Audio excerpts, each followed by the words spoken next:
tuned in to Frankyrose's Crime Updates. Crime Updates.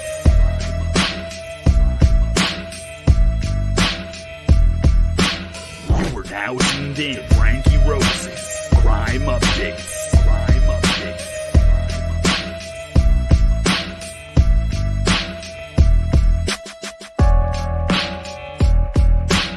Let's switch to suspense.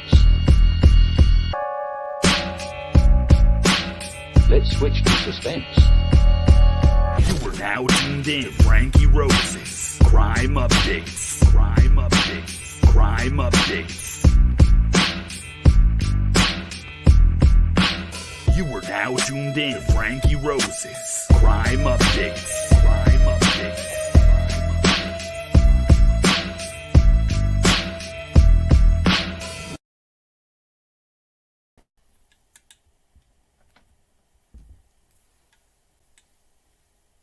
Hi guys. Okay, I was having a little bit of problem with my audio here, but hey, it's good to see you. Welcome back. I thought maybe we would go through the weather for a little while. And if you were watching me earlier, welcome back. Good to see you. So, to cover my butt, I'm Frankyrose. Welcome to my channel. I am a true crime junkie, and what we are about to discuss, watch, and listen to is just my own personal opinion. You should always do your own research, and everything we discuss in public is public knowledge, and we are basically discussing my point of view. I am the furthest thing from professional. This is all available on an easy Google search. So now butt covered, and hey, let's chat. How are you doing? It seems that storm is pretty nasty. I'm going to see if I can put it up, and maybe we can get back to it. Is that the one? I think it is. Here we go. Us at the division's Facebook page and on Twitter at FLCERT. That's FLSERT. Governor, again, thank you for your leadership on this. Okay. All right. Ed McCrane, Sarasota County EM Director.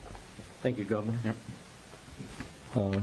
Good afternoon. Here at the Sarasota County Emergency Operations Center, we continue to monitor the path of impacts. We really appreciate the support of Governor DeSantis and Kevin Guthrie from the Florida Division of Emergency Management. Great partners that just being here tells us that we have that support. They continue to work together with our school, law enforcement, municipal partners to get the word out. We previously evacuated level A. That's in the process today, which is all the red on our map, all barrier islands, low-lying areas prone to flooding, which includes mobile homes, RVs, and those that live on boats. And that mobile home park can be anywhere in the county. If you look at the Sarasota County evacuation map, you'll see red shapes throughout the map. Those are mobile home parks, and they are part of level A. Because of the change in the track and the information we received from the National Hurricane Center and the Weather Service this morning, we are now adding level B. Well, at this point, right now, we're adding level B, which will encompass a few more areas of the county adjacent to those level A red areas. To find the nearest evacuation center, visit scgov.net/be prepared, or you can call 311. All 12 evacuation centers for general population are open. We began accepting evacuees at noon today. And we have two medical dependent. At this point, the medical dependent process is not as it would be during blue sky. You need to call 311 so we can do a quick triage and get you into the system. Don't go in and try to fill out the form and expect it to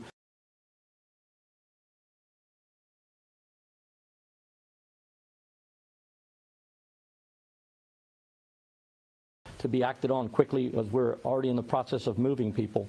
Evacuation centers, though, like the governor said, should be your last resort. They're the lifeboat. You should go to friends or family if you can, and you don't have to go hundreds of miles. You can go tens of miles. You can choose east-west routes like 72, 70, 64, or like the governor said, go south on 75 and seek refuge down there. Our buses are serving at the transportation rally points. We will end those services tonight at 8 p.m. or once winds reach 35 sustained. The bridges will remain open for vehicular traffic, but once winds get to 35, the U.S. Coast Guard will issue a notice that the bridges will be closed to marine traffic. And let me emphasize that. There's a lot of misconception about that. We do not leave the bridges in the up position to close them. They are down, locked, the equipment is removed, the bridge tender leaves, and law enforcement may be placed there to prevent people from going back west over the bridge unless they have an emergency situation. The utilities will be shutting off water service to all residents and businesses located on Siesta Key after 5 o'clock this evening. City of Sarasota may be doing the same on Lido and that area, so keep that in mind. Solid waste collection services have been canceled. The landfill is closed. We asked our community continue to be smart, make their preparations now, and follow evacuation notices when issued. If you're going to an evacuation center, eat before you go. Bring your emergency kit, including bedding, and bring a flashlight, toiletries. You're going to get 20 square feet of space there. Our teams there, along with the school district partners, will get you in situated. You can bring a pet. Every single evacuation center in Sarasota County is pet friendly. We have teams there trained. Our school partners, we decided that after Hurricane Irma because everybody came to every shelter with pets. So we are prepared for that now. Continue to monitor local media, county social media, and please register for emergency notifications by going to alertsarasotacounty.com. Okay. All right. We also have from the Department of Transportation, our Secretary, Jared Perdue. Thank you, Governor. As the Governor mentioned, we have suspended tolls to aid in evacuations in the impacted areas, specifically Alligator Alley and many of the toll facilities in the Tampa region. We will continue to monitor the path of the hurricane, and as needed, we can expand those toll suspensions. We've begun locking down and fortifying all of our construction projects. Our coastal projects, we obviously secure and lock down the barges and cranes, and also open all the travel lanes on all of our inland projects to aid in evacuations. For our bridges, we monitor those very closely with FHP. When wind speeds on the bridges reach 40 miles per hour, we coordinate closely with FHP and local law enforcement and begin shutting those bridges down to traffic for safety of the traveling public. We'll continue to monitor that as the storm progresses. We're going to continue staging resources nearby for post-storm bridge inspections. This is a priority for us, especially for our coastal bridges. We'll start there. We deploy resources immediately after the storm, and it's safe to do so in order to inspect those bridges, make sure they're safe for passage, prepare any repairs that are needed to get them open for the life safety mission, and also getting supplies in and out. The staging of resources for post-storm events in terms of roadway clearance and supporting the life safety mission is currently ongoing, and we're also coordinating very closely with our utility partners to aid in the power restoration after the storm makes impact. We're going to continue close coordination with FHP, Georgia DOT, Florida DEP, and U.S. Coast Guard on additional needed actions. All of our ports, our seaports, currently have adequate fuel supplies.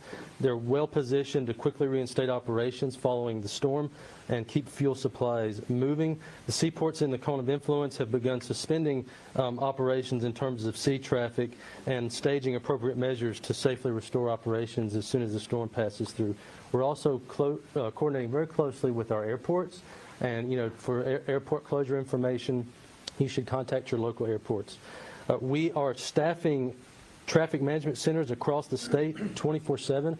We're closely monitoring traffic flows on all of our major facilities to aid in evacuations. We have brought on additional resources for road rangers and motorist aid assistance in case motorists need help as they're evacuating. We'll continue to watch that traffic. As the governor mentioned, we do have the ability to utilize the shoulder for vehicular traffic if it is needed during evacuations. We coordinate that decision very closely with FHP. As soon as travel speeds get below 40 miles per hour, we typically are able to do that, and we've deployed signs and we'll have personnel all along those corridors to help aid motorists in knowing how to navigate that. We have successfully deployed this in the past, and so it works very well. So we'll continue to watch that, and as we get closer, we'll watch the traffic. Currently, we're seeing anywhere from 30 to 40% increases over normal on our major interstate facilities like I-75 and I-4. We have a 511 travel information system. Please visit fl511.com for information, or you can download the app on both Apple and Android devices. Again, thank you, and thank you, Governor, for your leadership. Okay, and what Jared will do, I mean, these bridges, as was mentioned by Ed, they will, once there's a certain wind, they will be closed because they're not safe. The storm will come through.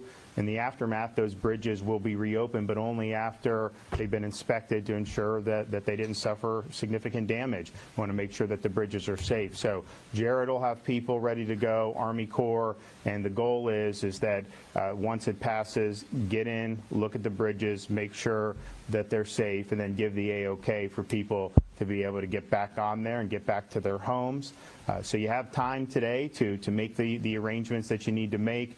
Listen to the call. If they mention the Zone B, that's not something that's taken lightly. That's something that is looking at the latest weather information that was a lot different than maybe 48 hours ago, and identifying potential vulnerable locations within the county here. And I know they're doing this in other counties with their local EM directors. And so this is going to be a significant storm. You're going to have massive, massive storm surge, a little bit different than when Charlie was supposed to go to Tampa back in 2004 and then went further south.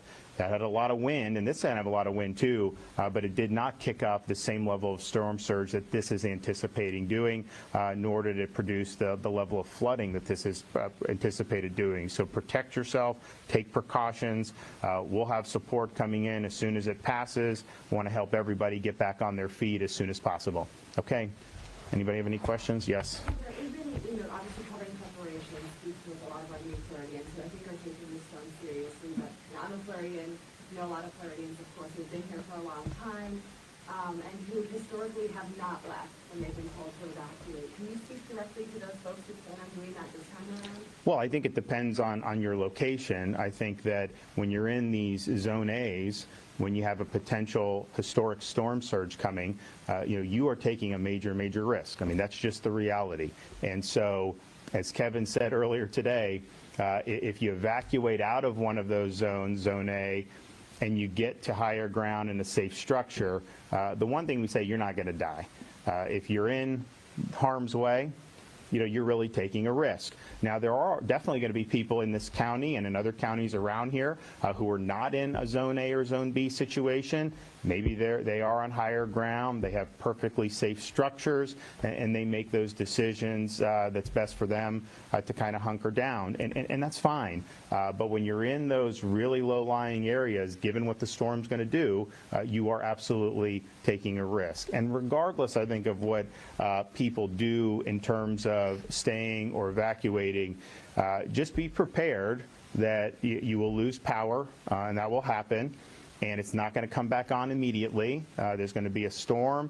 If it's crawling very slowly throughout this county and in this part of the state, that's going to be dumping an inordinate amount of rain. It's going to be difficult for anybody to get in immediately. You're going to have to clear roads. You're going to have to do a lot. So just prepare for that, and just understand that you are going to have interruptions in power.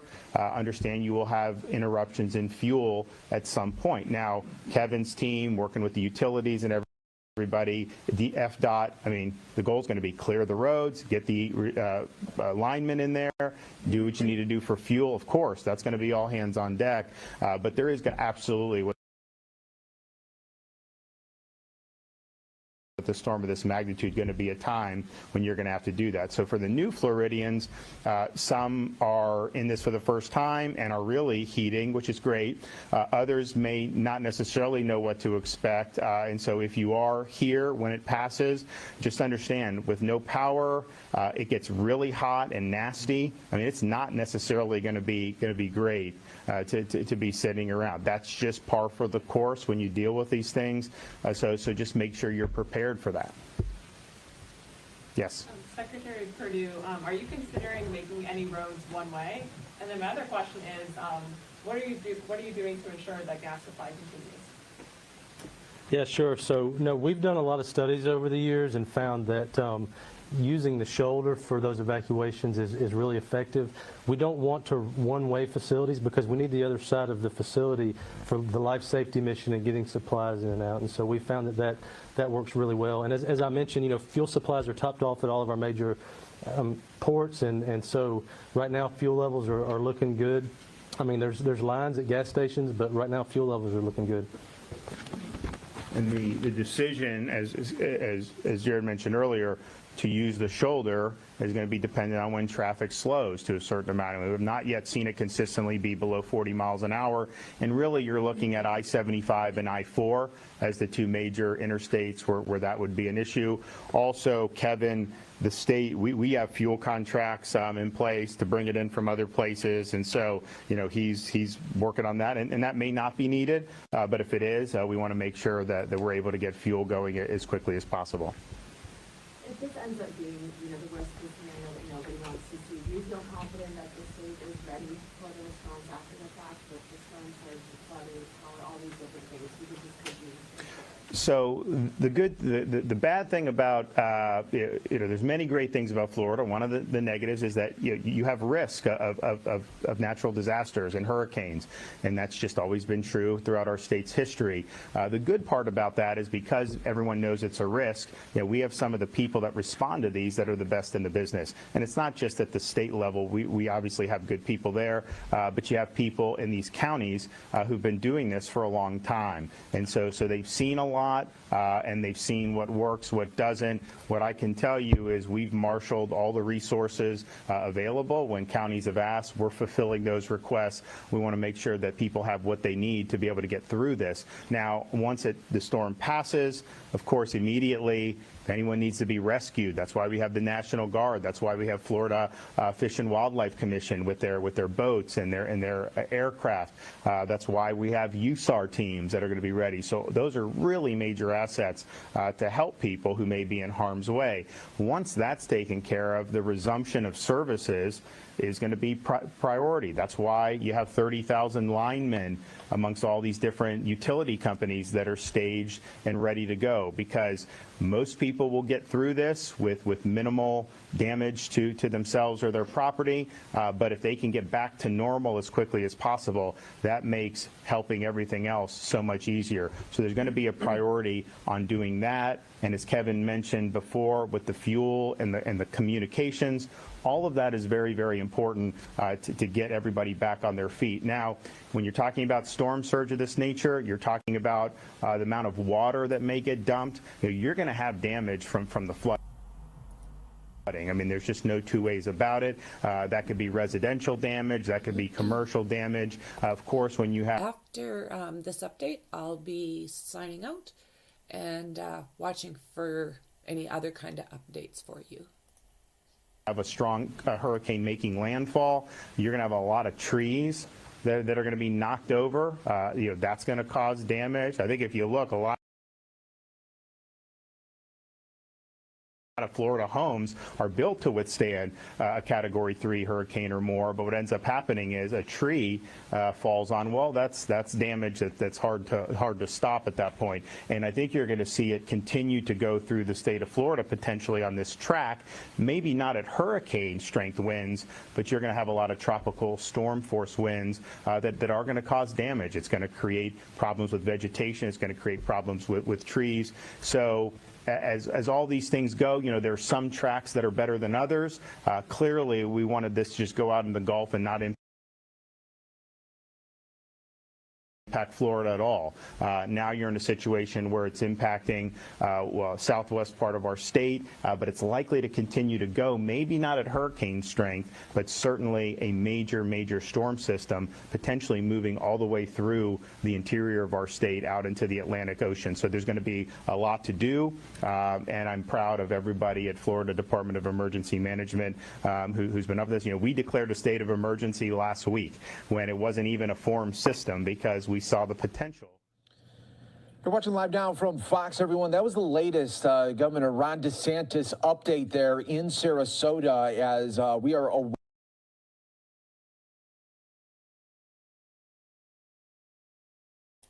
Okay. So, you know what? I think that's that. I will do another update if anything changes.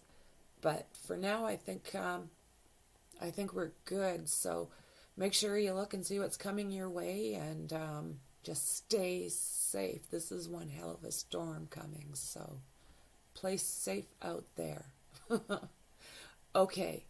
Well, I will check in again if anything significant happens or if there's another major update. Okay, guys. I will see you in the next one. Stay safe. Bye.